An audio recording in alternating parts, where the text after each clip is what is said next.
नमस्कार शेतकरी बांधवांनो, मी महादेव किसनराव सोळुंके, माळसुंदूर तालुका, जिल्हा जालना.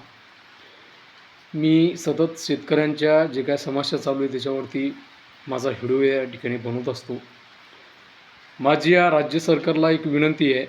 21 सप्टेंबरची अतिवृष्टी आणि त्याच्यानंतरचा हा पाऊस सतत चालू आहे महाराष्ट्रामध्ये. या पावसामुळे शेतामध्ये असलेला राहिला सुला माल हा संपूर्ण मातीमध्ये जाणार आहे. या राज्य सरकारला माझी विनंती आहे, प्रत्येक आमदाराकडे, खासदाराकडे हजारो कोटी रुपयाच्या प्रॉपर्टी त्यांनी जमवून ठेवलेले आहे. या सर्व आमदार खासदारांनी त्यांची इमानदारी दाखवून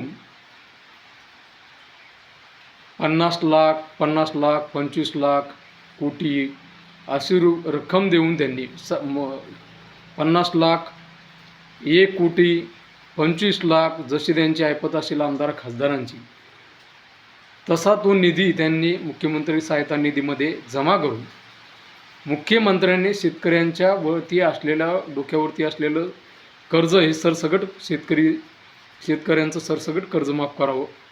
शेतकऱ्यांना जिरायती हेक्टरी 50,000च्या आत कुठलीही रक्कम राज्य सरकारने देऊ नये आणि शेतकऱ्यांनी त्याच्या आतली रक्कम स्वीकारू नये. बागायती खरडून गेलेल्या जमिनीसाठी हेक्टरी 5 ते 6 लाख रुपये त्यांनी द्यावी. ज्या खरडून गेलेल्या जमिनी आहेत त्या माती सगट वाहून गेलेल्या आहेत.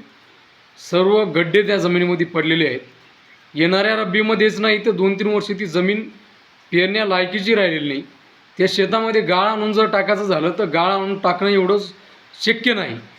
गाळ आणून टाकायसाठी शेतकऱ्याजवळ 1 रुपया शिल्लक त्या शेतकऱ्याजवळ शिल्लक नसणार आहे. त्या जमिनीमध्ये गाळ आणून टाकायला शेतकरी मातीत गेलेला आहे.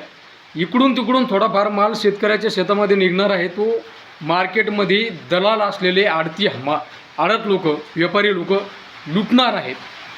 या सरकारचे विचार खराब असल्यामुळे निसर्ग सिद्ध करून दाखवतो या सरकारला की तुम्ही डुप्लिकेट विचाराचे या सरकारमध्ये लोक असल्यामुळे हा निसर्ग सिद्ध करून दाखवतोय की शेतकरी इथला इमानदार आहे, पण राज्य कारभार चालवणारे राज्यातले मंत्री महोदय हे चुकीचे वर्तन त्यांची या ठिकाणी सुरू असल्यामुळे, स्वतःचे घरं भरवत असल्यामुळे निसर्ग सिद्ध करून दाखवतोय की तुम्ही आता शेतकऱ्यासाठी काय करू शकता.